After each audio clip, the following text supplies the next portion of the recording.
You're currently employed? Yes, sir. By whom? Halliburton. In what capacity? I'm a Service Supervisor 3. What is a Service Supervisor 3? Cementer. Could you be a little more specific as to what your duties and responsibilities entail? My duties and responsibilities are to maintain and execute cement jobs on the rig. Offshore rigs? Yes, sir. Now, Service Supervisor 3 at Halliburton, is that the highest level that a cementer can obtain at Halliburton? As far as my knowledge, yes, sir. And what did you do before then? I was a Service Supervisor 2. I've been employed with Halliburton 12 years. I want to talk generally about the Deepwater Horizon. When were you first assigned to that rig? February of '09. And you were assigned to that rig as a Service Supervisor 3? Yes, sir. And at the April 19th meeting, did anyone from BP, Halliburton, or any of the other contractors express concern with the cement job that was going to be performed by Halliburton? No, sir, not to my recollection. There wasn't any concern at all.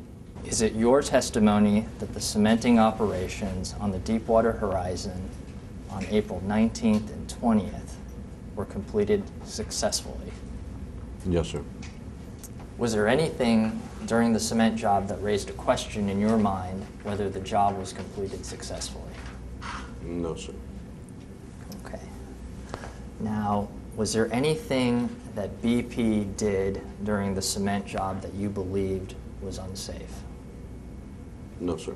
Well, take a step back. Was there anything that BP did on the Deepwater Horizon that you believe was unsafe? No, sir. Was there anything that BP did on the Deepwater Horizon that raised a concern in your mind? No, sir. Was there anything that BP did that you questioned? No, sir. Has anyone from BP ever told you to cut corners? No, sir. I was never hurried, never rushed, was never asked to compromise safety. That was my next question. Has anyone from BP ever told you to cut corners or to put cost ahead of safety? No, sir. Have you ever been told that by anyone? No, sir. What if BP were looking for full returns and lift pressure? Are those also appropriate indicators of a successful cement job? Yes, sir, that's correct. And have you, in your experience on other wells, seen other operators use those type of indicators to determine a successful cement job? Yes, sir. Now, is it consistent with what you've seen in your 27-year history with other wells that a CBL not be run after a cement job? Yes, sir. Sometimes they're run, sometimes they're not run. That's correct. Most of the time, you don't run one if the cement job went well, from all indications. Yes, sir. Okay. And is that consistent with your experience across the industry, including other operators? The best of my knowledge, yes, sir. Would you agree with me that there's advantages and disadvantages to running centralizers? Yes, sir. And the number of centralizers you should use depends on the specific conditions of the well. Yes, sir. And is it your experience at other wells that sometimes not all the centralizers sent out to the well are used? That's correct. And in terms of the number of centralizers you've seen in the wells you've worked on, you've seen people run more than 6 centralizers on a casing string, correct? That's correct. And you've seen people run less than 6 centralizers on a casing string. That's correct. In fact, you've probably seen casing strings where they've used no centralizers before the cement job. That's correct. And on those cement jobs where no centralizers were used, were those successful cement jobs? The best of my knowledge, yes, sir. So it would be consistent with your industry experience that operators choose to run a range of centralizers from very few to very many, correct? That's correct. And no one answer is correct for the number of centralizers to run. That's correct. So what was your understanding why Mr. Vidrine did not want to run a full bottoms up?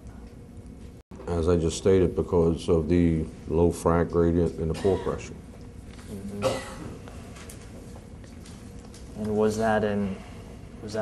did that explanation make sense to you? Yes, sir, it did. And is that a reason that you've seen on prior cement jobs for not running a bottoms-up circulation? Yes, sir, I've seen it a couple other times. Other operators also? Yes, sir. And is it your understanding that the flow collar did actually convert? Yes, sir. Okay, who told you they converted? I don't remember which driller was on tower at the time. Okay, so a driller called you on the headset and said, "We've converted, come back out to the floor." Yes, sir. What was your conclusion at the end of the float check? It was not just my conclusion. It was also Bob and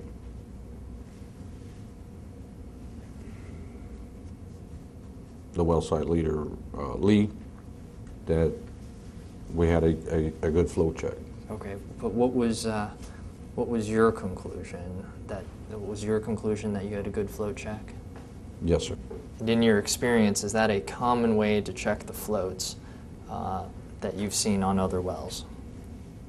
Yes, sir, that's correct. So Mr. Gagliano should have told BP about the unsuccessful results prior to getting to the point where the cement job is starting. Yes, ma'am. If this foam cement were unstable, do you think Mr. Gagliano should have told you? Yes, sir. And if Mr. Gagliano told you, would you have stopped the job? He would have mentioned it way before we ever started the job. But if he told you the day before the job, would you say, "Hey, I don't know if that's safe, let's talk about it, let's stop the job until we figure this out"? Yes, sir.